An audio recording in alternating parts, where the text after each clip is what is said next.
I bet the NFL owners are thrilled about that. I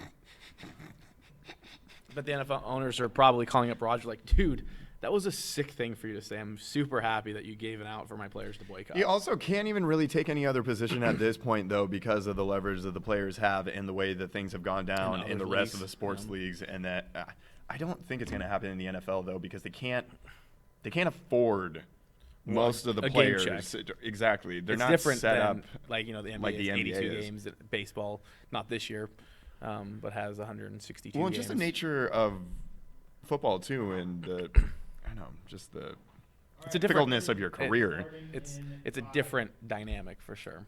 Entirely, yeah. So I would be surprised. I don't Isn't it also crazy it's only 1 week until the first game? It doesn't make any sense. Hello, and welcome back to The Locker Room, Spokane's only consistent running sports show. That's right. I'm your host, Justin Reed, alongside Andrew Tenney, and we have some awesome news. Yes, we do. Not sports-related in the slightest, but awesome news for our show and awesome news for an awesome company. That's right. Yeah. No. Good friend of Spokane Talks and The Locker Room, Scott Cook and LuckyBird have come on as our very first sponsors. So with that very natural and organic segue. Big fan of them. Big fan. Here is their first read. So LuckyBird, in case you were wondering, which I know you were, is a Spokane-based e-commerce and digital marketing company dedicated to helping local companies scale in the online world of e-commerce and digital marketing. So visit LuckyBirdBrands.com to have a down-to-earth, no-pressure conversation about digital marketing and your e-commerce strategy today. If you're not using LuckyBird, you're not going to be very lucky. Nice. Not at all. Nice. You need to use them if you want to have a successful and profitable online marketing strategy. This is our first at-bat, and I can only promise that we're going to get more clever and slick integrating LuckyBird into our show going forward. We use LuckyBird. We use LuckyBird. Exactly. I use LuckyBird. Spokane Talks use LuckyBird. It's a name that sticks with you, and it's a name that we will continue to bring up over the next few weeks as they continue to sponsor us because they are awesome. They are. Great people, great team. So, shout out Scott. Shout out to Scott at LuckyBird. So moving on to some sports news. Some baseball talk. Mariners haven't played the last few days, and they won't play for the next couple as well because the awesomely terrible Oakland Athletics, who decided to test positive for COVID, prevent the Mariners from playing. So that's really awesome. I love not being able to watch my sports teams because of other shortfalls of other programs. It's really annoying. I got nothing. It's just it's tough because when the Mariners are probably sitting there like, we did everything right. Mm-hmm. We were ready for it. And now all of a sudden they just have to sit at home and not play because another team decided to get sick. Not saying that it's their fault that they got sick, but it is. So on the Mariners front, they had 3 trades happen before the trade deadline. Mariners always wanting to be active in their moves, with Jerry DiPoto being probably the most active GM in baseball. Starting off with probably the lowest move, Taylor Williams, probably the Mariners' bona fide closer. They didn't really have anybody. Local kid, played at Camas High School. He was traded to the Padres for a player to be named later, which happens a lot. We don't know who that is yet, so that one doesn't really matter. The next big one was Taijuan Walker, who this is now the second time he's been traded by the Mariners. First time was to the Arizona Diamondbacks in the Ketel Marte trade, where they got Gene Segura as well as Mitch Haniger. They traded him to the Blue Jays for first off, was a player to be named later. They did name this guy, a 19-year-old Dominican Republic kid who hit .301 with 2 homers, 29 RBIs in 47 games in the Gulf Coast League. He is kind of, it's one of those things where you're throwing a dart at a dartboard and you're hoping one sticks. But a 19-year-old Alberto Rodriguez would be a name probably to keep an eye on, just because Dominican baseball players are always good. Didn't the Padres also make like 13 other trades in this past weekend? The Padres were so active. Yeah, they got Clevenger from the Indians. They got, I think they had like 7 trades that happened. Padres are definitely in win now mode, but they didn't sell their farm system, so they had, I think, the 4th best farm system before the trade deadline. Impressive. But I would assume they're still probably top 10. The big one that happened, though, was a 7-player deal that happened before these other 2 deals. In the middle of the other two deals. They traded starting catcher Austin Nola, lefty bullpen guy Dan Altavilla, and righty bullpen guy Austin Adams, who has been out with a torn ACL since last season, for the number 8 overall prospect in the Padres organization, Taylor Trammell, who's an outfielder, a third base, second base, first base kind of infielder guy by the name of Ty France, a catcher, Luis Torrens, who is going to become the Mariners' everyday first baseman until Tom Murphy gets back, and then a closer who is currently out with Tommy John surgery, Andres Munoz, who his average fastball, not his top fastball, his average fastball was 99.9 miles an hour. His average. Wow. So this is definitely a flamethrower guy. He hit 104 on the gun last year, which I don't even know how that's even possible. But yeah, he's definitely kind of a watch out, Oraldis. Stud. Yeah, definitely. Yeah, don't want to don't want to get in the way of his fastball. So really, overall for the Mariners, a lot of good trades. Taijuan Walker was a guy really expected to be traded. The other one happened, the big 7-player trade. Dipoto said, like, they kept calling, like, we want Austin Nola, and Dipoto kept saying, no, we don't want to trade him. We don't want to trade him. And all of a sudden, he said he just got blown away by this deal. The Mariners were interested in Trammell coming out of college anyway, so it worked out really well for them. But that's kind of all we have for the Mariners since they're not playing. But they're kind of going back to this rebuilding mode. They want to build up their foundation to allow them to make the playoffs maybe in 2022. And I think that's plausible. I still think that can happen. Knowing very little, I just feel like the Mariners are in a perpetual state of rebuilding, and that's just kind of what you have to tell yourself as a fan to make yourself or justify the fact that they're never relevant. But I was kind of curious, what else is going on in the MLB? Is there anybody worth talking about other than the Dodgers and the Rays? Baseball's at this spot, when we kind of talked about this before the show, there's a ton of teams sitting at about 500, playing 500 balls. So, looking at the power rankings from teams like 8 until 20 are just all 500. And then there's a bunch of top teams, which include the Rays and the Dodgers. And then even the Mariners are which is really interesting. The Mariners have won 15 games this year, and they're putting them power rankings as second worst, which is kind of surprising because they have more wins than probably like 7 or 8 teams. I don't care about Mariners power rankings as much as I do I don't care about power rankings in general, but it's always kind of an interesting topic. But baseball, I think, is losing a little bit of their flair right now, and I don't know if it's because it's baseball or if it's because people were kind of turned off by that whole discussion of the unwritten rules issue. It's just, I don't know. It's tough to follow right now. It's a combination of the Mariners not being very good, and it's a combination of baseball just, I think, struggling to find their footing in terms of becoming. I mean, the NBA is in full tilt right now. The NFL is a week away.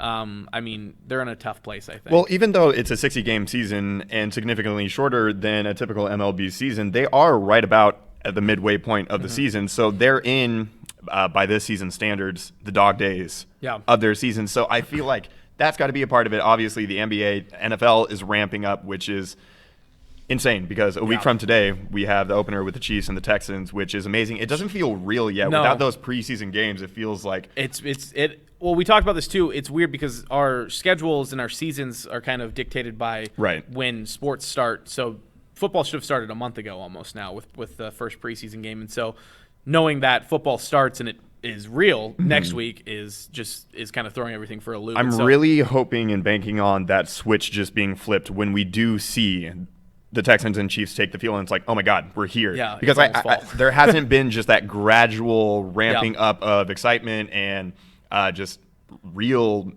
feel that the season's coming. And some of that too, I think, is the media access is different. But I was surprised Monday morning when I was like, oh, it's September 1st. I was like, interesting, even though my birthday's this month, so keep that in mind. Gross. We'll see what happens with baseball, but I think the Mariners are in a good spot. We'll continue to kind of break down what they're doing this season. With the trade deadline passed, it's mainly just seeing how the young guys are going to continue to grow.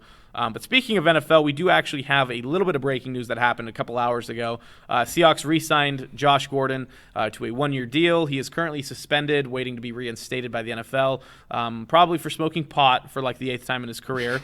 But you can actually do that in the NFL now. The NFL is looking the other way. So you can actually do that. So we'll see what happens. But I know Seattle loves Gordon. He came into Seattle. Teammates loved him. He was a good team guy. He's been living in Seattle ever since, working out. I think this was just a matter of time. It seemed like this was going to happen, whether or not Josh Gordon was reinstated. Well, yeah, that would lead you to believe that Seattle is pretty positive and optimistic about the prospect of him actually being reinstated. But yeah, definitely. Yeah, it'll be interesting to see, should he be reinstated, where he falls on the depth chart, because obviously you have Lockett, you have Metcalf as the 1 and 2. It sounds like as long as he's healthy, Dorsett's probably going to be that third guy. Yep. But then you still had David Moore on the roster. John Ursula has been impressive. They got a lot of people at receiver. Obviously, we've had the tight end conversation before. And then they just re-signed Paul Richardson too, but he can't stay on the field to save his life. I'm not going to put anything in. I'm not going to bet on. I'm not buying Richardson stock. I think he only played 17 games over 2 years with the Redskins. Well, he had a great year in a contract year, and it was like, okay, but we're not going to keep you anyway. So go have fun in Washington and watch your career disintegrate. A 5-year, $40 million contract, which from is the Redskins. Insane. So good on Paul Richardson, Colorado State product, who looks like a skeleton. Colorado. Yeah, you're Buffalo. right. Yep, he was Buffalo, Colorado, which he actually had a great college career. But yeah, we'll see if Josh Gordon, now he can just, smoke a bowl right in the locker room and nobody would ever bat an eye. No. So that's interesting. I'm pretty sure that's what most of the people in the NFL do anyway, right? I think so. No one ever talks about it. It's the exact same thing. They just pop dozens of pills to help with the pain, and now they just go smoke a bowl. Brandon Browner. Yeah, Brandon Browner was a big, yeah, exactly. But he and Richard Sherman loved their Adderall, so. Okay, so Josh Gordon barely played with them last year. However, when he did play, especially that Monday night game against San Francisco, he showed up in a huge way. I think each one of his catches were on third down. I think he had 3 catches. And those in slants is just perfect, right on the hands, just clean. He's a big-bodied wide receiver who knows how to use his body to block out guys. And that one big catch too against, I think it was Carolina, when it was like a 50-yard bomb and is just off, his fingertip catch. Fully stretched out. I mean, he has the athletic ability. He's getting a little bit older now at this point in his career, but he's still a veteran. He still has some sneaky quickness on you. And like you said, those slants were, they were so important for that Monday night game that without those, Seahawks aren't getting to that, an inch to winning the NFC Well, West. and you just got to think about opposing defenses too, and all the guys that Seattle has that they have to take into account with Lockett and Metcalf. And you have hope that Disley stays healthy, but you have Greg Olsen, Disley. We'll see if Parkinson ends up being a red zone target at 6'7". He's big. He can't do much blocking, but I'm not exactly sure that's why they drafted him in the first place. And then, you're bringing Josh Gordon back into the fold too. So Seattle on paper has a lot of weapons. They do. On offense. Of course, if we're going to have another one of these long, drawn-out passing games, we're actually going to need some pass protection. Seattle refuses to go up-tempo, even though when they do, it works really well for them. Imagine that when you don't have an offensive line.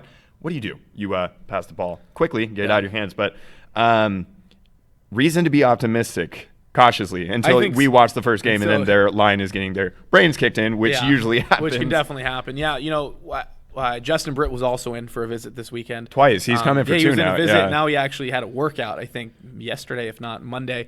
But that would be exciting. I've always been a big Justin Britt fan. I think he's taking control of that offense, and it would be nice to have a little bit of, that they always talk about having the same starters along that offensive line. So that would be, I think, very important. But they do have a couple young guys, including B.J. Finney, who they signed to a 2-year, $8 million Who has not done well. He's dropped down to the bottom of the depth chart, and that's behind a guy who's suspended, and I think Kyle Fuller for the first couple games of the season. So that is very unfortunate. But I think the Seahawks are, and we'll talk more next week for our actual big NFL preview, but Seahawks, I think, will be a Super Bowl contender because they have the offensive weapons, they have the firepower for the offense, but then their defense will be much improved as well. So, so let's switch gears a little bit to a team that is full of question marks, mainly because they're full of a new franchise quarterback, brand new tight end, a new system for this quarterback to run, and that's the Tampa Bay Buccaneers, who you said you had some interesting stuff about them, but we'll get to that in a second. But Gronk was interviewed about his new location, and there's already been reports of him struggling with that Tampa Heat. But this one was really interesting. So he was just asked about Bruce Arians and his relationship, and he's like, about how motivating he is working under Arians, and he says that he gets on him a lot. And so essentially what we're going to take from this is that he loves being verbally abused by his head coaches. I think Gronk likes to be put into his place. I think he likes, Bruce Arians to come up and just be right in his grill and be like, Gronk, you moron, like, what are you doing? And I think that's just Gronk's personality also. I think he's not the only one. Tom's like that too. Tom's enjoying the lashing that he's been getting from Arians, and he's not immune or exempt from it, which is another thing that Arians enjoys about Tom, is that he's not expecting any special treatment just because of his career and who he is as a player. It's also interesting to hear on the flip side over in New England because Belichick's coming out and kind of throwing some shade and some jabs at Tom, saying that Cam is the hardest working player. Nobody works harder than Cam. It's like wait a minute. Brady's hold like, on. wait. let me just get this clear. So it sounds like both respective training camps are very pleased with their offseason acquisitions, and they're very excited because I guess grass is green on the other side. Yeah, Tampa, I think, has nicer weather too, so their grass is just actually greener. I don't know. That humidity sounds awful. It is awful. But yes, it does breed green grass. You're right. Exactly. So what other Tampa discussion Okay, so this is kind of what I'm starting to think a little bit, and I don't think it's exactly a direct parallel, but it got me thinking, okay, because they just signed Leonard Fournette, who just a couple days ago at the beginning of the week was dropped. Surprisingly, cut. But also it makes sense. It makes sense. I think it was just not talked about, and all of a sudden it's like they cut him. Like, oh. And the Jags are trying to pass a lot this year, actually, so it doesn't make sense to have a workhorse back that you need to feed the ball to 20 plus times a game. They have the top quarterback in the NFL. Well, obviously. Yeah, Gardner Minshew is arguably the best quarterback in the NFL. Right. So you look at all the weapons on offense for the Tampa Bay Buccaneers. Obviously, you have Chris Godwin, you have Mike Evans. You already had O.J. Howard and Cameron Brate, and now you add Gronk to the mix. In the backfield, you got a muddied backfield, too. I forgot until they signed Leonard Fournette that they had already signed LaShawn McCoy, but then they have what's his name? Ronald Jones, who's supposed to be the starter. Rojo, that apparently is the guy, even though they've brought in like 3 other running backs. And I believe his name is Keyshawn Vaughn, who's gotten a lot of training camp buzz. So they got the Wirfs, the tackle, in the draft to solidify the offensive line. So on paper being, the operative term here, they look very good, just like the 2011 Dream Team Eagles did. You had Michael Vick, same LaShawn McCoy, Jeremy Maclin, Brent Selleck, Deshaun Jackson, and then they made acquisitions on the defensive end like Nnamdi Asomugha, Antonio Rodgers-Cromartie. And it was just like, it was an offseason filled with hype and buzz and just like, man, this team is stacked. And I think they went 7-9 or 8-8. They were very good. They came out. It was kind of like the Browns last year, how it's like that first game against the Titans just got their teeth kicked in. And that happened to the Eagles. I don't remember. I think they played like the Rams in their first game. But and everyone who was on the Browns hype train last offseason was like, No, we didn't talk about the Browns. Not at all. And I think it's going to be the same thing because, obviously Brady's on a different scale in terms of leadership and in terms of success than Baker Mayfield or even Michael Vick. But Brady's going to a completely new environment with a new coaching staff, with a new offensive coordinator, with new play calls. I'm not buying into the Bucs hype right now. It's hard not to. It's a polarizing one, but I actually think because of exactly everything that you just mentioned, I think that's where Gronkowski's role is actually going to be integral for this team, especially early on into the season while they're still getting those reps and still getting used to actually playing with each other on the field. Being that security blanket for Tom, I think, is going to be huge, especially in the early part of the season. And I think Chris Godwin's going to have a better season than Mike Evans because Brady recently hasn't had the arm talent to be able to throw. I was going to say, have you seen Brady throw 50 yards down the field recently? He doesn't. He can't. And he has been in love with Julian Edelman for the last few years, even though Godwin's a little bit different in stature in terms of the size difference between he and Edelman. But I think Godwin is more athletically appealing than Julian Edelman. I also think that Godwin is probably just a better player than Edelman. Now, Edelman has gotten by being a bulldog, by being a guy who can get hurt and continue to play while he's hurt. But I think Godwin is just a better talented player. So I think Godwin will have a better season than Mike Evans. But I think the one thing that I think you have to watch is just seeing Brady get frustrated because he's been in the same system for so long that he knew where his guys were going to be. And if they weren't on that team. Well, and to that same point, how his teammates receive that frustration because they're not used to it. It's not the Patriot way anymore. Right. And he's trying to probably bring a little bit of that Patriot way just because he's Tom Brady. And we'll see how that rolls with Bruce Arians and the rest of the Buccaneers staff and players. Also, another guy to look out for this season for the Tampa Bay Buccaneers is Scotty Miller, getting a lot of hype and praise out of camp as the Wes Welker, as the slot guy, as the go-to. We'll see. we'll see. Because I think there's too many weapons on that offense to fit everyone on the field at once. It's true. Especially they're going to be playing a lot of 2 tight end sets too. So that's not. They have to because they have. I mean, O.J. Howard is tight end depth is insane. So I think they're going to be. I think they're going to be good. I think their offense will be pretty good. I think their defense will be pretty good. Mm-hmm. I think they'll compete for a playoff spot. Is essentially because the NFC South is stacked. Well, the NFC is always stacked in general. Like I said last week or the week before, it's a revolving door. Every year there's a new team that's breaking through, and it's just loaded. And who knows what not Tampa Bay, but Carolina is going to be. Everybody's kind of writing them off, but I could see them having a really fun, explosive offense. Yeah. Oh yeah. Well, Bridgewater just needs to be decent because that offense can get by with decent quarterback play. As long as he's got 2 gloves. McCaffrey. Yeah. As long as he knows where McCaffrey's at, they'll be fine. So moving on, this was something that really upset both me and Andrew yesterday, that when we first talked about this, Kirk Cousins came out. Actually, this was back in July. I don't even know how this came up yesterday. It's because that's when the pod aired. So however, the pod was recorded with Kyle Brandt. It's called 10 Questions. Yeah. Check it out on Spotify. It's actually pretty good. But the podcast came out, and essentially Kirk Cousins was talking about the coronavirus, and he's like, I respect people who want to wear masks. I understand why people are wearing them. The people who need to wear them should wear them. I'm going to wear mine because that's just the right thing to do. But if I die, I die. Essentially, he's not scared to get the coronavirus because if it does and it kills him, that's life. It's survival of the fittest. And people lost their minds. People were like, I can't believe he said that. Kirk Cousins doesn't care about people. He thinks that everyone should die, and he doesn't want to wear a mask, and he doesn't care about the world's population. And Ryan Clark, former Steeler, came out and said, you ain't tough. And I don't think Kirk Cousins' goal when he was recording this podcast was to come off as a tough, strong, I don't care about the coronavirus. It can't take me down. And yet people took it like that. That was not his tone. And that was not his tone at all. And what he said is 100% logical and is the exact same way I feel about it. Like, I'm not scared to get it for 2 reasons. First off, people who are our age with no underlying health conditions have nothing to worry about as long as we take precautions and stay healthy even when we get it and like do the right things. But I wear my mask when I go out in public. I do things I'm supposed to do that they tell me I should do. But he's right. Like, do you see anything? How did this make you feel when you first heard this? I don't. Okay, so after the initial knee-jerk reaction all over Twitter and the negligent and irresponsible reporting where they're taking, of course, just excerpts of what he said. And 2024, then, well, the last, 7 years, honestly. Yeah. But and then blowing those out of proportion and not accurately depicting what he was actually saying. There was a ton of that, and of course, all the people on the left on Twitter just absolutely attacked him and dragged him through the mud all day. This is a real thing, Andrew. Okay, coronavirus is a real thing with real consequences. It's not a hoax. It's not a myth. No, it's not a hoax. It's not a myth. Wear your mask. Why don't you have a mask on right now? Good question, Vinny. We need masks. No, but anyway, no. I was actually pleasantly surprised. Well, yeah, pleasantly surprised to see a lot of the media members after that knee-jerk reaction.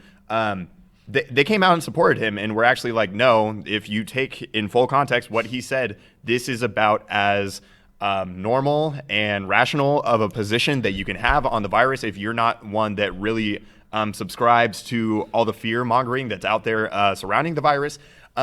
And I feel similarly to you and similarly to Kirk. It's like I don't have a problem going out in public and wearing the masks and everything and abiding by all these safety guidelines and protocols. That's fine. I have no problem with that. However, is it something that stresses me out and that I worry about on a day in, day out basis? Absolutely not. I don't even think about it. I don't, because some people I think wake up and like, oh my God, am I going to get sick today? Oh, well, and the CDC just recently came out and said that 94% of this north of 180,000 deaths in North America have been from underlying conditions. Right. Only 6% of those have solely been attributed to the coronavirus. Yeah. But anyway, so Kirk just had himself a day yesterday. Yeah. Poor Kirk. And so, as a consolation, Kirk, for putting up with all that, I drafted you in fantasy. You're welcome. Did you? Don't bum me out. Interesting. Kirk's he's a fun guy to have on fantasy because some weeks will be really He can put up numbers. I'm planning on cutting him within 2 weeks, but let's go.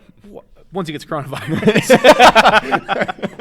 So, speaking of politics, which the coronavirus shouldn't be political, but it is. Anyway, Trump called our President Donald Trump, just to make that clear in case anyone didn't know who Trump was, I guess. His brother, the dead one, or anyway, Trump called the commissioner of the Big Ten, which we all know the Big Ten is not playing football this fall. And Trump called and said, "Hey, dude, we should play some football this fall." And the Big Ten commissioner's like, "Hey, man, nice to hear from you. I can't make that decision by myself, right. but let's keep discussing it." So essentially, what happens is the commissioner, along with their board of the Big Ten, have to come to an agreement on when they want to play. So essentially, they're either going to start play like normal, or they're going to do it in November, or they're going to do it in the spring, or something like that. Whatever they said. And Trump's like, "No, let's play." It's obviously that, and I agree, because why is it that some conferences are like, "Oh God, no, we can't do this," and then some conferences are like, "Let's play ball." And so people also made kind of a big deal, like, why is the president of the United States calling a commissioner of a college football conference and saying, like, let's play for football and play football? And it's like, I don't care. Like, he can do that. Like, as long as he's doing his other jobs up to the standard that I think he should, I don't care what he does in his free time. Heck, he could have had this conversation at 10:30 at night. He's about ready to, call it a nice long day. And it's like, hey, let's play some football. So I don't. I mean, early on in the pandemic, he got together with Adam Silver, the commissioner of the NBA. What's his face? The owner, Robert Kraft, was in on the meeting. A couple other certain league officials and commissioners and everything, and have a meeting about the idea of trying to get sports back and the importance that would subsequently have on our country in the state of chaos that we were plunged into and everything. So it's not the first time that he's had a meeting or a phone call or discussion of sorts with somebody higher up in the sports realm. Yeah, but also, how much do you think the Big Ten and the Pac-12 regret kind of jumping the gun and making a decision that didn't need to be made? There was no reason for a time crunch and for an answer right then, and then they came out and definitively said, "Hey, no, we're not going to have it this year." Well, I think it's the pressure. I think it's the pressure from society and the pressure from people. They're a little bit more susceptible to it than perhaps that of the SEC and the ACC. Yeah, I guess, and so they're getting the pressure from the people who destroyed Kirk Cousins yesterday. It's true. It's the optics of it. It's the medium pushback. It is, and it's public backlash. And it's kind of, it's been like this for a long time, where the court of public opinion, even if they're not the majority, decide what happens in this country. Well, it's because they're the loudest. And they are the loudest. They very much are the loudest, and they do things in ways that everybody hears about, and there's video of it, and there's people doing things, and there's celebrities standing on their side, and celebrities have big followings, and Google and Facebook are also step in, and it's like, okay, well,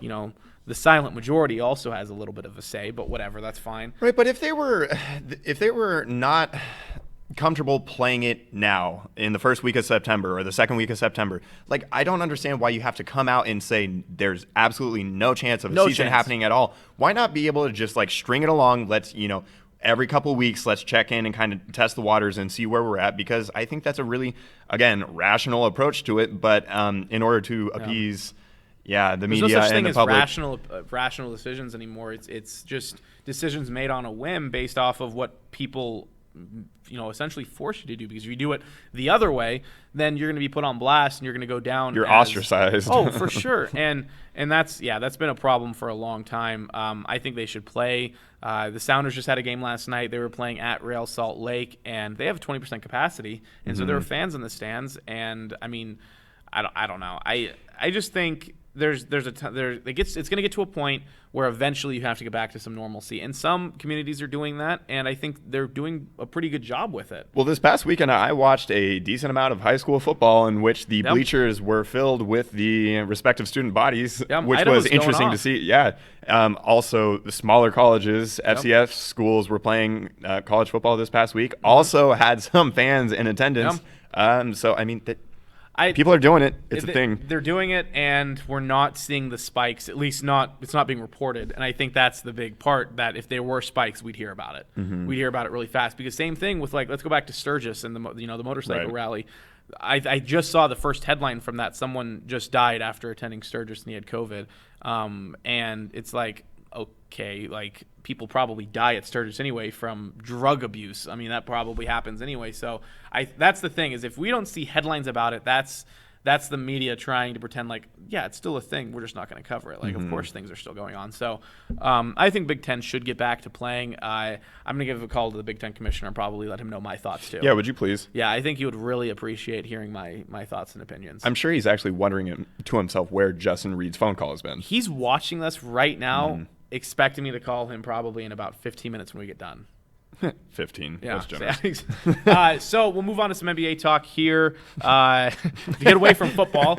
Sorry, Big Ten commissioner. I don't know what his name is. Anyway, he's in my phone as just commissioner. Just B10 commissioner. So Zach Randolph had an awesome tweet here last night. Former Memphis Grizzly great. Very great. Zebo. Who shares a nickname with Zach Collins, former Zag star, who also is nicknamed Zebo. I'm not sure I would say share. Fair enough. I think Randolph kind of coined it. Probably. I don't know how this came to be. I'll have to ask him. One before the other. I think exactly. So birth had something to do with that. Could definitely possibly be. So we had a tweet from him last night at about 6. It says 9:12. I think that's Eastern time. So about 6 o'clock Pacific time last night. You can see it there. He says in all capital letters, "I married a hoe." Man of the people. That giving us the content we need. He is here. I mean, you look at that. Those are all capital letters. He is really going for it. He's leaving no doubt as to what he feels. That's a bold strategy. But supposedly he was hacked, right? He said he was hacked. He came out about an hour later and he said, "I was hacked." You can't regret sending an emotional tweet without, after the fact, saying that you were hacked. Yeah. You can't have one without the other. Because I've never had any of my social media accounts ever hacked, and I don't know anyone who actually has. I've seen people send me Ray-Ban sunglasses ads on Facebook Messenger. It's like, how do people get into your social media? Is your password password or 1234? Like, how are people getting into these accounts? So I would feel like, especially if I'm Zach Randolph and I have, a decent amount of stuff I want to probably keep private, my password is going to be the strongest, most strangest thing I could ever come up with, because I would not want people messing around on my social media and tens of thousands of people who listen to what I say. The conspiracy that I'm buying into is the jabroni that's sleeping with Randolph's wife is the one who hacked his account and then tweeted that. Why are we assuming that she's sleeping with a man? True. Fair. 2020. Could be. I know. No. I know who it is. It's Earl Thomas and his brother who she's sleeping with. Nice. That's who it was. Who got the control of the Twitter hacking? Was it Earl or his brother? I'm going to say his brother, because What's Earl. His name Seth? I think Seth so. Thomas? Seth Yeah. Thomas. Yeah. I think Earl was not the one hacking it. I think Earl would have performed in the bedroom and then went to practice football. He does have a lot of time on his free hands. Why is he practicing football? Is anybody going to pick him up? I don't know. That's a good question. I haven't yet. People are like, I think the Seahawks are going to pick him up. It's like, no. Stop. Not a chance. Stop. Not a chance. Stop. So we do not know for sure if, in fact, Zach Randolph's wife is a hoe. We're going to say no at this One point. of the biggest mysteries of the summer is Fondrake a hoe? I'm going to say no, because I don't know her background or anything. So I'm going to say no. That her just among all the tweets that are on hoe. your timeline that just actually have to do with sports and highlights and all these different things and transactions going on within the world of sports, and then Zach Randolph just giving us that dime. Zach Randolph's wife a hoe is kind of like the headline right now. But one thing that was not discussed at all with Zach Randolph, allegedly a couple years ago, his side chick got pregnant with his kid. So so maybe he should have said, "My wife thinks I'm a hoe." Maybe is what he meant to say.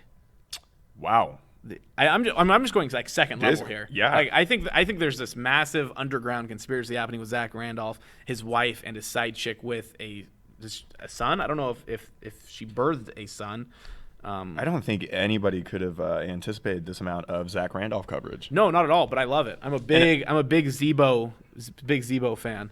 Don't know what he's doing outside of I have tweeting no idea. and being hacked. But he hasn't tweeted since May before this, so people are like, "Have you been hacked since May? Like, where have you been, Zebo?" Little suspicious. I think he's probably been with his side chick, is what it sounds like. Okay, well, most likely. So stay tuned, because you know that we're going to follow up and investigate this story. This will be a locker room exclusive in terms of what we find out for you in Zach Randolph and his wife and his side chick. That's right.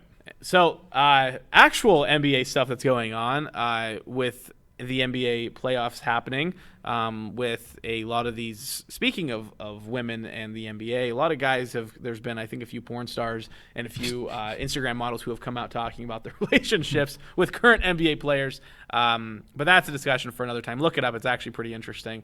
I think Barstool had them on their podcast. Yeah. Mm-hmm. That's right. There was the meme that was looking at the girl and her makeup was so bad. It's like she better be a player or like a person on 2K just because she looks so fake, like her eyelashes and everything. Yeah, rough look for that girl. Created player. Yeah, exactly. Before we actually get to the on-court stuff and what's happening in the playoffs, so the Nets, the home of Kyrie Irving and Kevin Durant, yes, have found a new coach. Oh, that's right. This also broke this morning. I woke up to this and I did about 3 takes, and I was like, you know what? I should just go back to bed because what the hell is happening? Or I need to wake up from this inception dream. Right, exactly. So somebody that was not on anybody's radar, or at least as it was made out to the public, Steve Nash, former point guard of the Dallas Mavericks and the Phoenix Suns, NBA Hall of Famer, or basketball rather, Hall of Famer. Just in general, great soccer player. Shout out Canada. He sucks, by the way. On the he was on Bleacher Report's like halftime show. Oh my God, he was terrible. I have a hard time believing that. I was shocked. He was just not a good analyst for soccer. I'm not sure why. Oh, analyst. I thought you meant as a player. No. Okay. Yeah, I was I've seen him juggle a ball. He was analyzing the soccer game, and he just wasn't very good. But he's going to be a good head coach, I think. You think so? I didn't even know that he was in the coaching ranks. So apparently he was actually in player development at Golden State in the time that KD was there. So this was a move that not only KD, but apparently Kyrie Irving both signed off on. Which is big. I feel like that should be, in this day and age, the most important thing is keeping your stars happy with their head coach. Would you want that as your first? It's hard for me seeing this Brooklyn Nets thing going down in anything but flames, and I just don't want Steve Nash to be at the center of it. Yeah, I just to be lighting the fire. Props to him for. I just don't want to deal with Kyrie Irving. I don't want any part in that. I don't think anybody in any does. capacity. I'm surprised that Steve Nash was like, yeah, this sounds like a fun job. And then you got to deal with DeAndre Jordan and his stupid contract. Like, are you kidding me? Well, what were some of the things that were said after this hire? You said you watched Stephen A. this morning on it? That was something that I just wanted to touch on a little bit because Stephen A. On First Take. Our favorite guy here on the Locker Room. I actually don't mind him most of the time because he's the sensible one on the show, which is not Shannon. saying anything. Yeah. But anyway, so he was praising Steve Nash, which he should have been, and everything that Steve Nash has brought to the game and been for the game, and the person that Steve Nash is as a human being beyond basketball and beyond sports. But anyway, he goes on to say, and I guess this shouldn't be surprising, just where the social and cultural climate is currently, but he ended up citing this hire as a product of white privilege. And then shortly after, I don't know if this was exactly in direct response, but our boy, Adrian Wojnarowski, did he drop a Woj bomb on it? Dropped a Woj bomb, saying there's a modern history of retired guards getting head coaching jobs without stints as assistant coaches, just like Steve Nash. So he goes on to note Doc Rivers with the Orlando Magic. Black. Isaiah Thomas. Black. With the Pacers. Also black. Mark Jackson. Black. With the Warriors. Black. And then Steve Kerr and Jason Kidd. Not exactly black. However, 3 out of the 5 there. But Kerr's definitely a longtime homie. Right. He played on that those Bulls teams. That Bulls team that was definitely, I mean, with Jordan, Pippen, and Rodman, I mean. Cultural icons. He was definitely just slotted right in there. I mean, you talk about that Bulls team, and you're like, you got Michael Jordan, Scottie Pippen, Dennis Rodman, and Steve Kerr. Our guy. Steve Kerr. But anyway, so just to push back on, and I'm not saying that Stephen A's point is completely invalidated, but I would just like to push back a little bit on the fact that this has happened in the past with coaches that were not white and that have been able to just jump the hurdles of getting in on the ground floor of the coaching. Well, it makes sense for point guards to become head coaches. If you're going to say general. Yeah, if you're going to pick a position on the court to be a future head coach, it's point guard night and day. Like, that is the decision. Just how backup quarterbacks end up becoming head coaches. Yeah, exactly. And you're 100% right. I mean, it happens all the time. A lot of backups, just in general, too, in the NFL become head coaches, or not even head coaches, but coaches.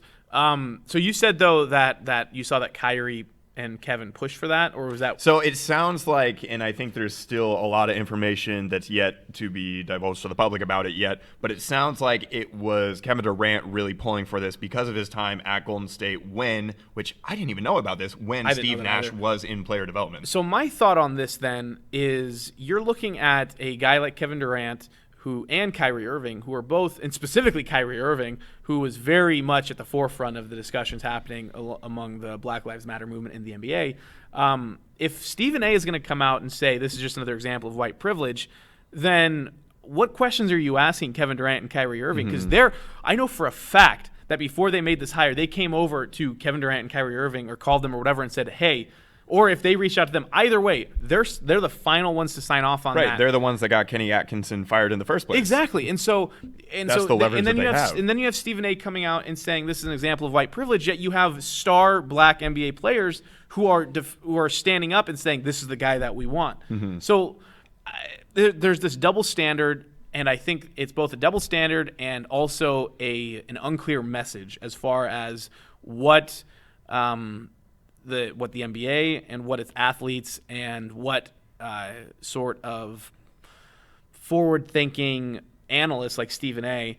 I don't think there's a clear message as far as what they want to have done here, because if you do want to say that this is an example of white privilege, then that means that Kevin Durant and Kyrie Irving are the poster child for standing up to white privilege. I mean, or for continuing it, endorsing it. And so that's why I think it's a lame argument. I think it's Stephen A. trying again to grab headlines.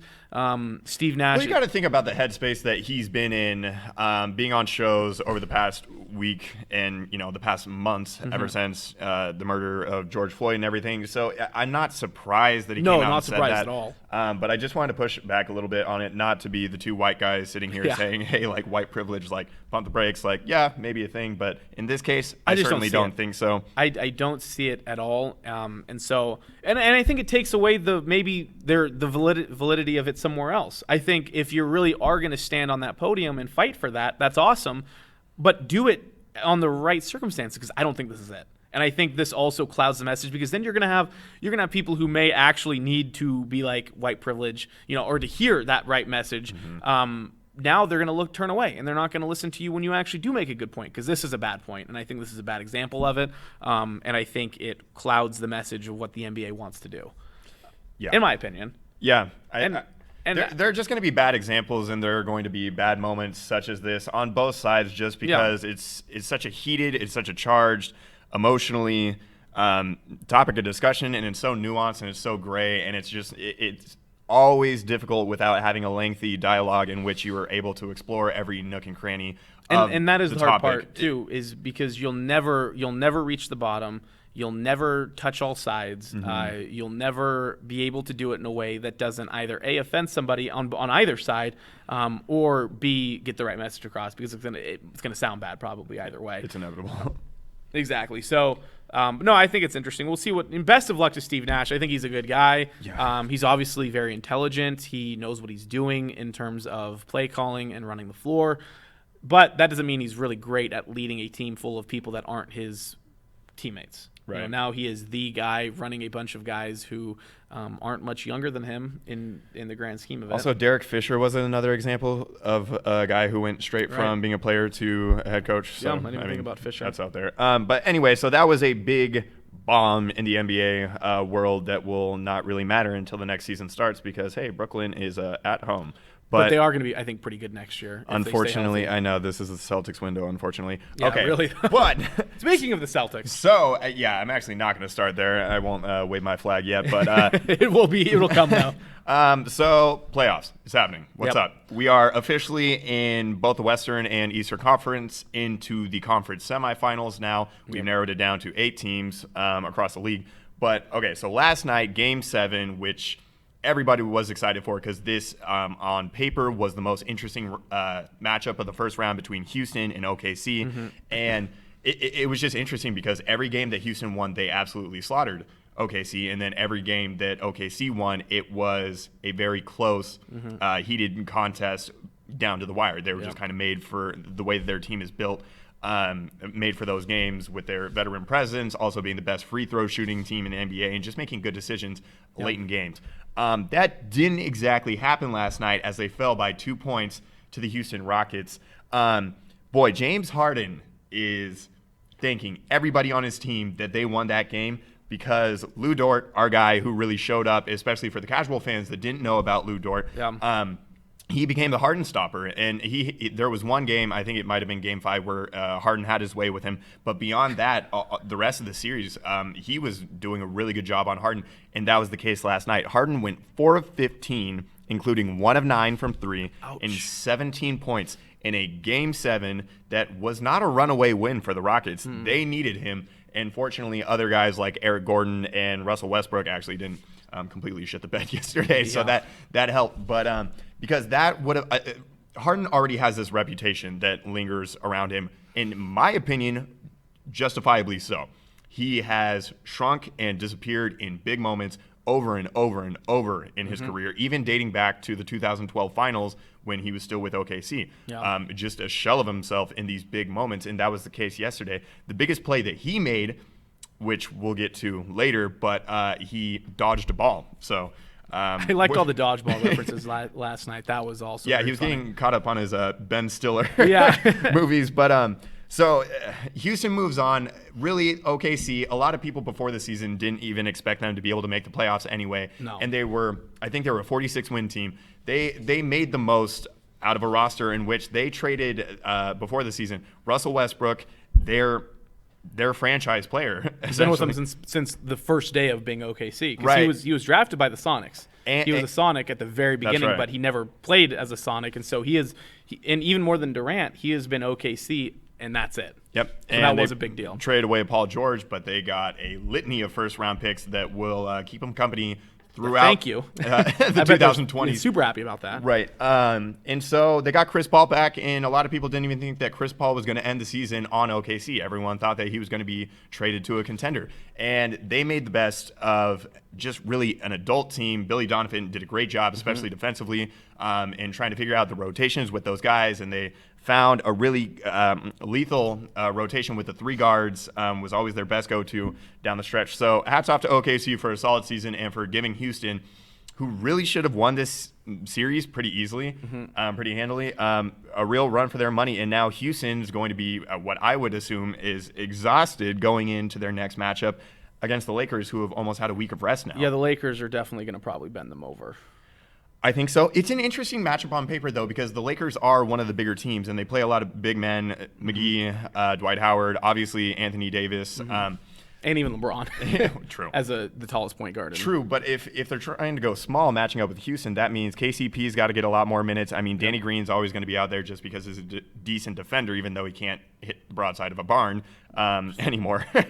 And we'll see if Rondo's able to come back, but it is a stark opposition in styles going into that round.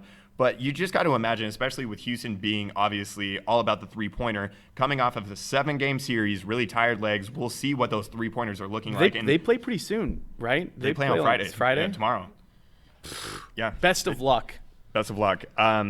So, yeah, not a lot more to talk about there, but well, we'll talk a little bit. Yeah, we'll talk more about that Game 7 play later. Right. So the other Game 7, which was one of the grossest played games, even though it was tightly contested. It was a 2-point game. It was competitive. However, the level of play was just awful. Which is also a very different game than the other 6 games. Right. That was between Utah and Denver, of course, and the whole series had just been a shootout between Donovan Mitchell and Jamal Murray, and both of them had pretty tough nights. They forgot how to play.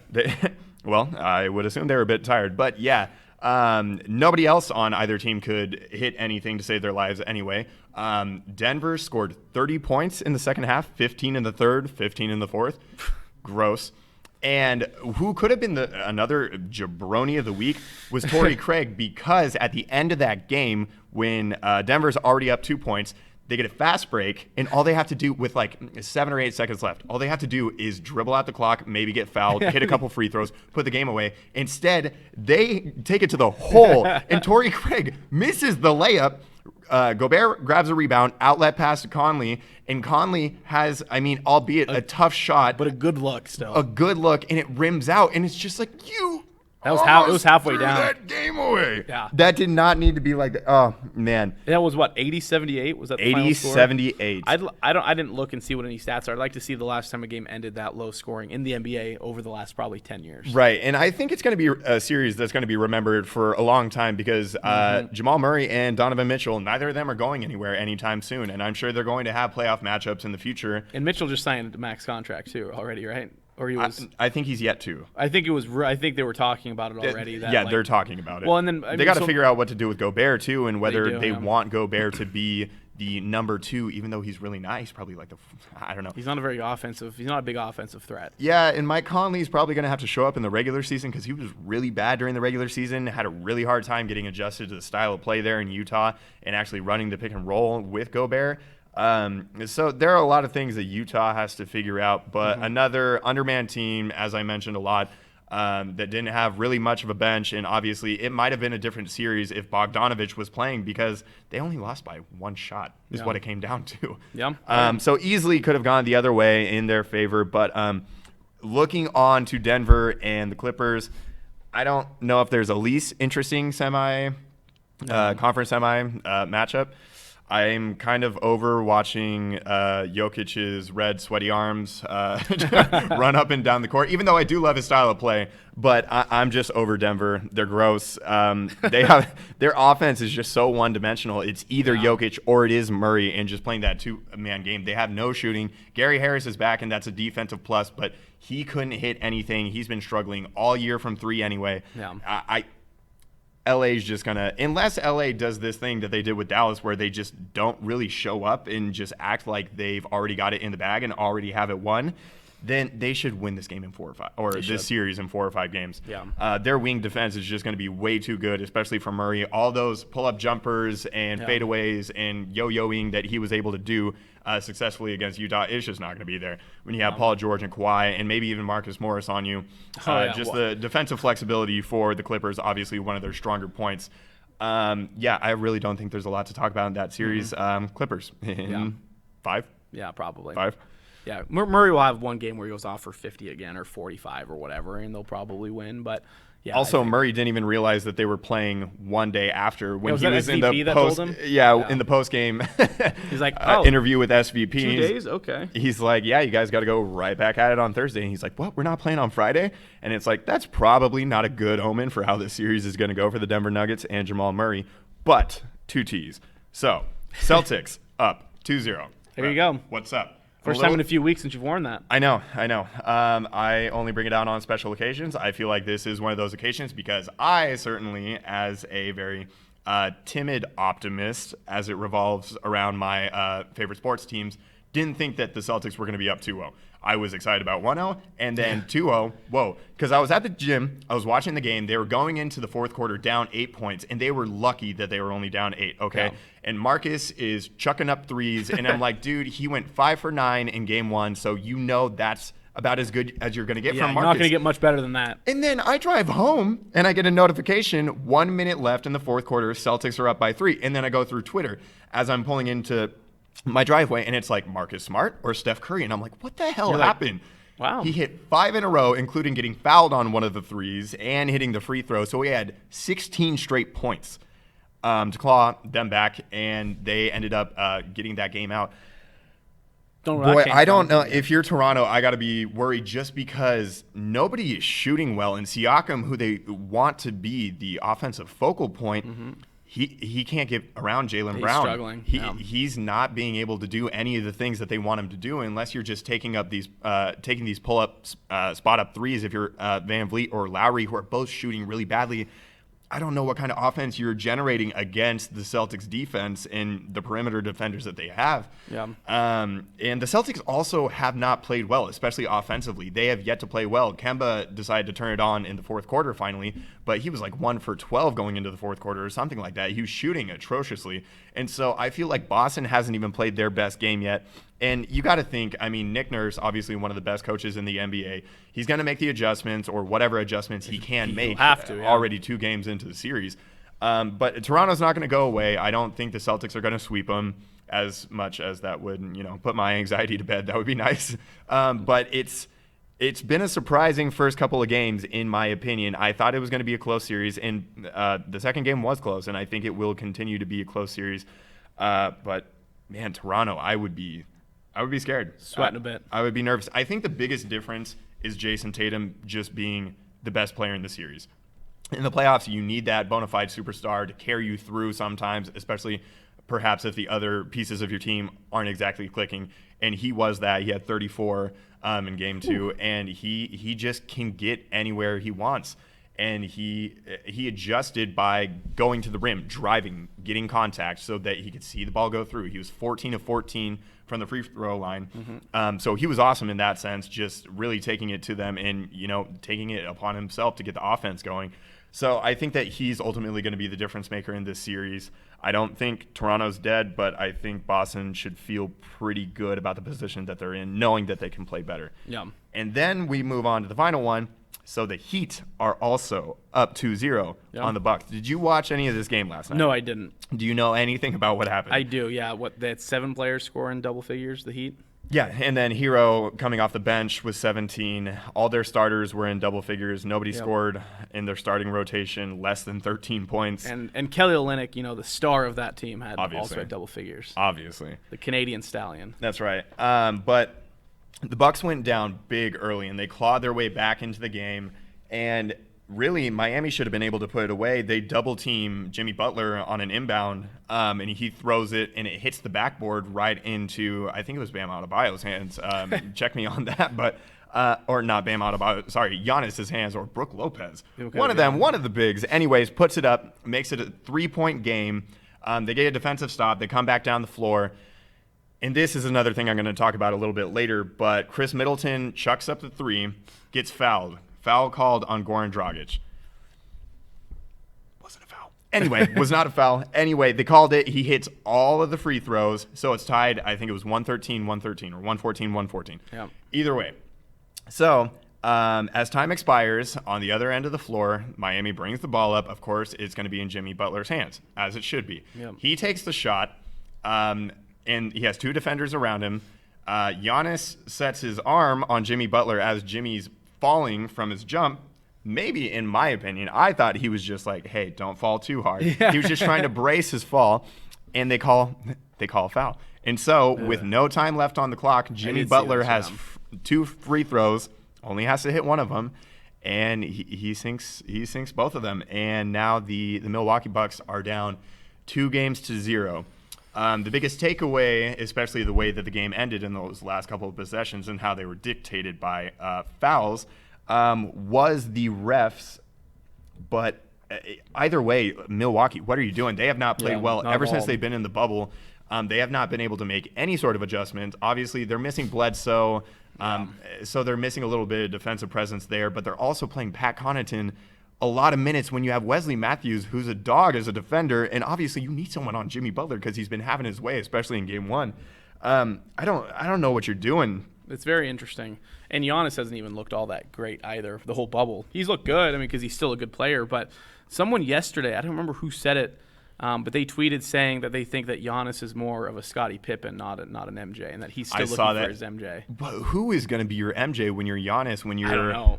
What we assume to be a back-to-back MVP and now a defensive player of the year. You have a nickname like that, you can't be a second fiddle to somebody, I don't think. Right, but man, just the way that the team is constructed and everything, which in the regular season is brilliant, and it's just like, hey, why don't you spread the floor? Giannis is going to take it and then just surround him with shooters, and that's your offense right there. And it's worked in 2 consecutive seasons. It's been incredible. Now you got to kind of have to start looking at Mike Budenholzer because he had – especially one really great regular season Atlanta Hawks team that absolutely got eviscerated by Cleveland. I think they got swept. Yeah. And it's just like, I'm not sure that he's built for the playoffs, and he just has these regular season juggernauts that don't actually, have any playoff chops. Yeah. And it's starting to look that way again. And I don't know, as the number 1 seed and with having Giannis, I feel like you shouldn't have to be punched in the mouth each one of these series. Because to figure out we want to win this. Right. And I don't know. Miami was always a sneaky sleeper team just because of their flexibility on defense. And, I mean, they have two guys in Robinson and Hero that can both go off easily for 15, 20 in a game. They just have really good shooting. And then you bring in guys. Obviously, Bam is an amazing defensive player. And then you bring in guys like with the buyout with Andre Iguodala is another defensive athletic body to put on guys. And Jimmy Butler has always been one of the most tenacious defensive players in the league. And it's just like I think they're just a mentally tougher team too. Could be, and they could be less pressure too. They're better coached at this point. I mean, Spolstra he never gets the credit. You don't hear about him at all anymore. No, you don't. But he's one of the best player developing coaches in the league. But so yeah, both of the two favorites in the East are down 2-0, and I'm obviously all for a Celtics and Heat Eastern Conference Finals. I think it's infinitely more interesting than it would have been with Toronto and Milwaukee, because outside of Giannis, you don't really have a ton of stars anyway. But if you have a Jason Tatum and a Jimmy Butler going up, and the Heat have personality too with their young guys in Duncan Robinson and Tyler Hero. I think some of that comes too with Spolstra. I think Spolstra has that little bit of attitude about him too. Right. So that's the NBA right now. Things are starting to heat up. I do kind of miss the NCAA tournament feel where it's like you wake up and at 10:30 you have games all the way until like 9 o'clock at night. That's done, but we will still every other day have some good or ball. each day have 2 games.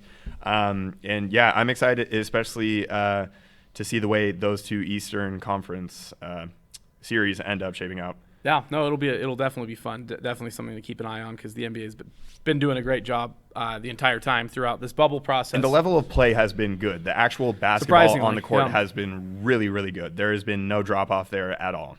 Yeah, I don't know if I would have. If I had to put money on that, I probably would have gone the other way instead. I don't think it would have been as good. But no, it's been up to par. If anything, it's been a little bit more. Without having, as our buddy NHL Sports or NBC Sports for NHL would say, there's no women down there to distract them. So, but now there are. The families are allowed. I think they're allowed 5 family members or something like that. Something like that. But. All right, so we have some awesome news. The second batch of awesome news for the show. Jabroni was officially added to the dictionary. This was. I can't help but think that we had a large part in making that. There's no doubt in my mind that the last 12 shows that we've done, which I guess we haven't had Jabroni the entire time. We've only had it for the last 3 or 4 weeks, but it's still great. It's still really, really funny. We put that over the top. It was here, but it needed to be here, and we put Jabroni there. But Jabroni's been a thing for longer than I realized, and it also has its roots in the WWE, which means that it's even more apparent for a sports show. First off, the big one that a lot of people know is The Rock. Rock made it big. But actually, it came from the Iron Sheik initially in WWE. He used jabroni. I guess it comes from an Italian word anyway, from an Italian background. So that's also kind of interesting. It came from Upper Italian dialect, giambone, meaning ham. It's squared circle parlance, though, and that's when The Rock ended up becoming a bigger deal than the Iron Sheik. But it was added to dictionary.com. Jabroni, slang, a stupid, foolish, or contemptible person, a loser. She always has a comeback to own the trolls and jabronis on Twitter. Or, shut your mouth, you dumb jabroni, is also another way to use it. So that's pretty fun. I think The Rock is a fun character. WWE is, for as fake as it is still very entertaining TV. They've been able to continue to be entertaining over the decades somehow. I don't know how. I could not disagree less, but I know that there is a large portion of the population that thinks the way that you do. No. I think it's very fake. I can't watch it, but I think the characters of WWE are really interesting. Is what I mean. Fair enough. Like the Hulk and The Rock and Triple H and Undertaker. Like, those are interesting characters. Do I watch WWE? Not anymore. Once I found out it was fake, I was like, I'm out. I'm out of here. How long did it take you to find out it was fake? I was probably 10, 11, somewhere in there. So probably right before middle school. I'd say 6th to 7th grade. Okay, which is probably fair. So with that in mind, the Jabroni segment is here to stay forever. Now that it's an actual word. And do you want to do yours first? Yeah, sure. Yeah, we'll let you go ahead. So now, especially knowing what the actual definition of jabroni is, I feel a little bit bad about this guy just with everything that was on the line last night for Lou Dort. And Nice, man. And the Oklahoma City now Thunder. you're a real D-bag. Yeah, I know. And it's even tougher, too, because he played actually a great game. He had 30 freaking points. Lou Dort, offensive explosion, and I think he was 6 of 12 from 3. But this was in crunch time, the last few seconds of the game. Houston got so its they got hands to get on a shot off, and nobody's being able to do that. Dort And so he gets for a shot three, blocked by blocked by James Harden. Harden. Dort Gets got a it rebound. back. He could have called a Tried to throw timeout. it He off could have Harden faced the and basket because missed him. Harden was not between Dort and the basket. Instead, he tries to get It's an extra Rockets possession basketball and reset with everything by 0.5 trying to go. throw the ball off of Harden out of bounds, and Harden makes the best play that he had made in the game in dodging that pass. Boom, catch it. What's your first instinct? Throw it out of bounds. And boom, there's Oklahoma City's playoffs coming to an end. Yep.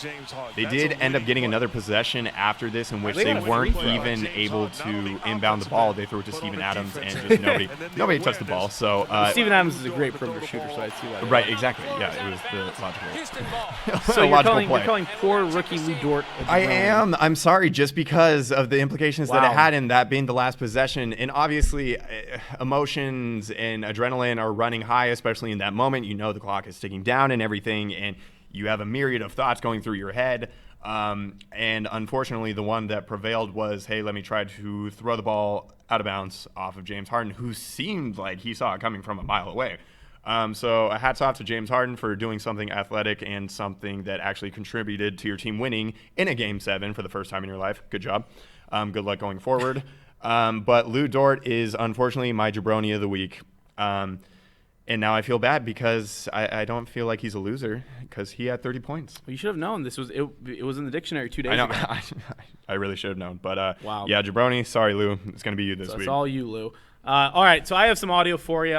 This was on a podcast that also was on Monday. It's a Pro Football Focus sponsored podcast ran by Kevin Cole, and he had Oscar Ruiz on the show. Stephen Ruiz on the show, who works for USA Today. And this was what Kevin Cole said in regards to Russell Wilson. How much of Wilson's ascension do you think to this spot where people see him as being like a 1B to Mahomes, how much of that do you think is the fact that we've had this falling off of other elite options and there's just no one else there really to compete versus he is really at that level? Because I guess I kind of see First part of that. That's the second part of the audio. Let's play the first part. That essentially was just talking about Russell Wilson.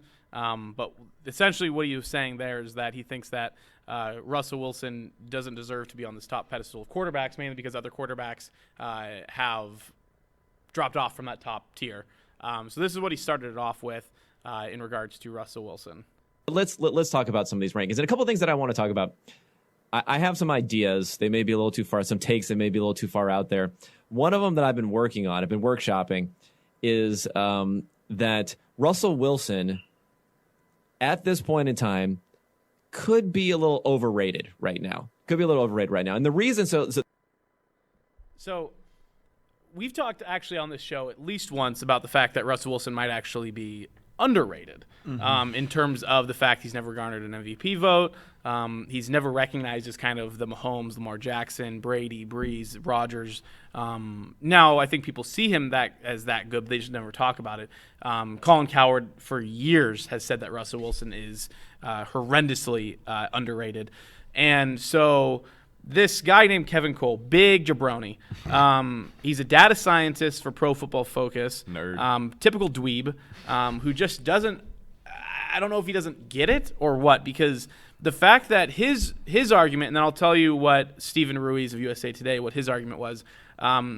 Essentially what Kevin Cole is saying here is that Russell Wilson does not – sure, the only reason he's at number 2 behind Patrick Mahomes – only reason he's at number 2 is because guys like Breeze, Brady, Rodgers have gone from that 2 spot and are now at like 4, 5, 6, somewhere in there. So that automatically moves Russell Wilson into an upper tier. Not because Russell Wilson is all that good, but because other quarterbacks aren't as good as they used to be. 2 thoughts on that. First off, that's a pathetic attempt at a rationale to describe Russell Wilson as underrated. And second off, the reason for that is because the natural progression of ranking players based off of their skill naturally, when players get worse, they get bumped down. Players that are better than them move up. He just explained sports. He just explained sports to a T, and yet he's trying to spin it as Russell Wilson is currently overrated.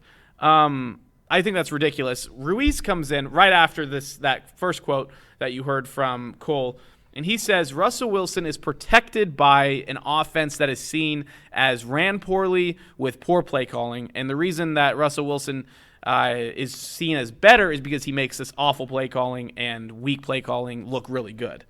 And I think that's also a terrible argument because if anything, that's why he's so good, because he's for the last couple of years has thrown the most touchdowns in the NFL. He's won more games than any team in the NFL in his first 8 years in the league. And yet you're saying he's overrated because he's taking a bad offense and making it good. Yeah. I don't know if I'm missing something or if these guys are just the biggest jabronis on the block. I don't know. I really don't have much more to add other than I don't think we'll ever, as Seahawks fans, be in a position in which we'll be able to see Russell cook, so to speak. I don't think we're ever going to see him in an offense that we could compare him to other quarterbacks that are able to carry these really well-run offenses like a Patrick Mahomes or Lamar Jackson now. We're just going to have to struggle as long as Pete Carroll's the head coach, just because of the emphasis on the run. That's never going to go away, unfortunately. No. As optimistic as we might get in the offseason and as much as the fans get this momentum going for this Let Russ Cook campaign, we're never going to see it. So Probably I'm not sure that we're ever going to be able to counteract this ludicrous argument that this gentleman has made. If there was a jabroni street, these two guys are living on it, for sure. Because those were, when I heard that, and I heard that this last night, actually I saw it was a Seahawks fan page that said, look what this guy said, and it took me 30 minutes just to find the podcast because it's just so low on the totem pole in terms of sports podcasts, I guess. But when I heard it, I'm like, that's one of the dumbest things I've ever heard. They probably don't even have an apartment. They probably just have a tent pitched on a sidewalk on Jabroni Street. We're going to – I bet they don't have a sponsor like we do. Probably not. Probably not. So we have a sponsored LuckyBird is That's our right. sponsor. Best digital marketing team in the area. LuckyBirdsBrands.com. That was for free. We didn't even have to do that. And we just really like LuckyBird that much. Yeah, we really do. So that was my jabroni, or jabronies, plural actually, which is now in the dictionary. We got some closing time now. What do you got for us? Okay, so I kind of mentioned it earlier, and it's the refs, and particularly the refs of the NBA and the Heat and Bucks game last night. Okay, so unfortunately, even though it was a really good game, all the talk, like I mentioned earlier, was about the referees after the game because they had their hand in the most pivotal possessions of the game. And I got a stat here. So in Game 2 last night between the Heat and the Bucks, there were 11 fouls called on jump shots. 11 fouls called on jump shots. Whew. That is the most in a playoff game in over 7 years. Okay? That's not a good start. No, it's not a good start. And when did these happen? They happened in a possession in which Milwaukee was trying to tie the game. And we don't have the video of it for you, but I mentioned a couple weeks ago how I keep getting so frustrated the way that the game is called and that the defenders still jump to contest these jump shots. And it's like you're playing right into the hands of the offense and into the refs to give themselves an excuse to call a foul.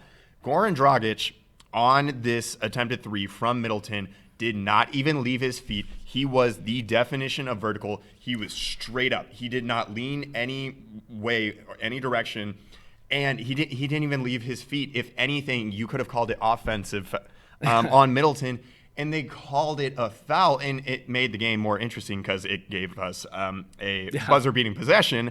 However, it just shouldn't have been. It shouldn't have come down to that. And then the Jimmy Butler one, it's a little bit more defensible. Just because Giannis puts a hand on him, but it's not gaining an advantage. It's not impeding the shot maker at all. Yeah. So I don't know by the letter of the actual rule if it was, and you just don't.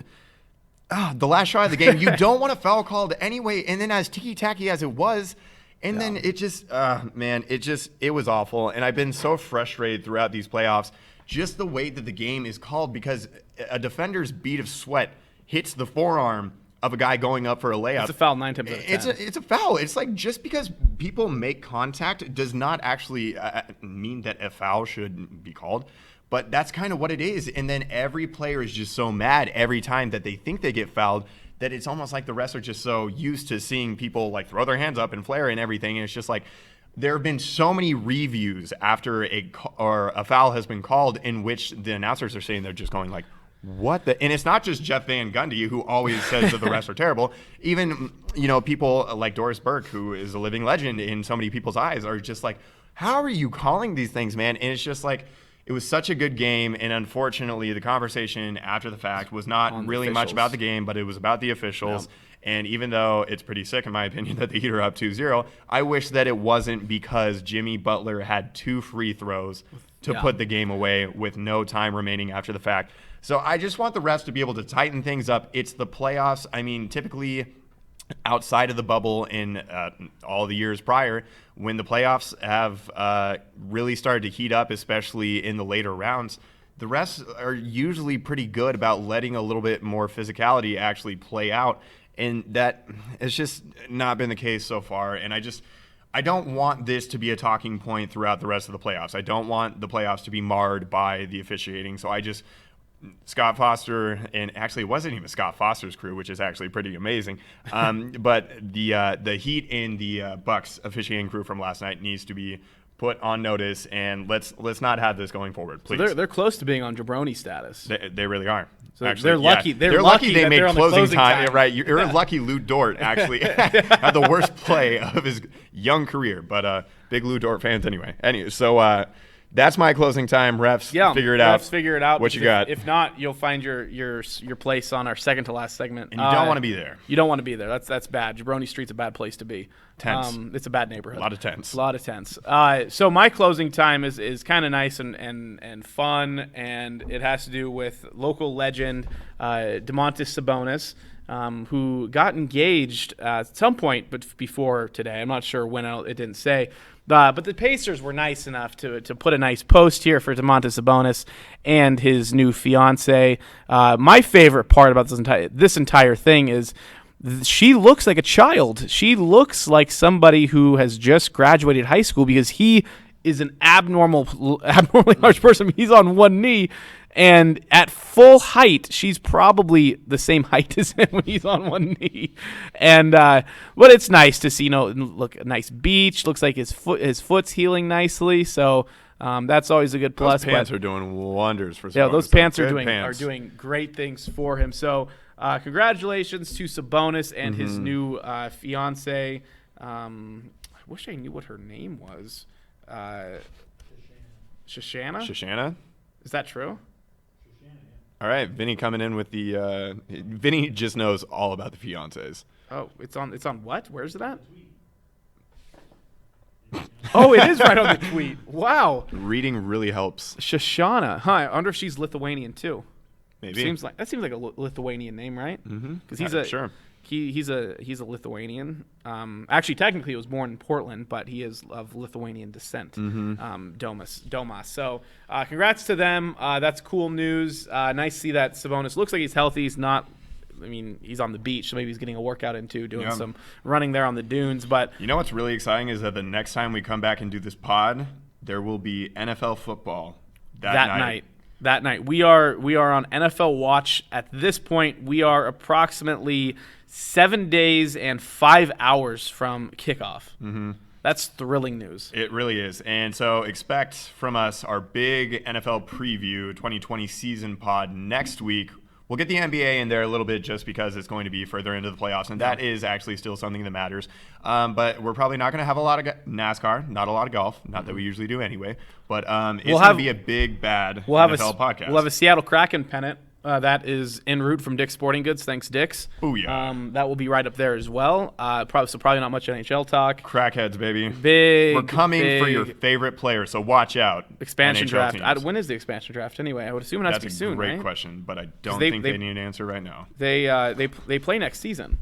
Yeah, they do, or 2021. Yeah. Mm-hmm. So I don't know when that is. We'll figure that out.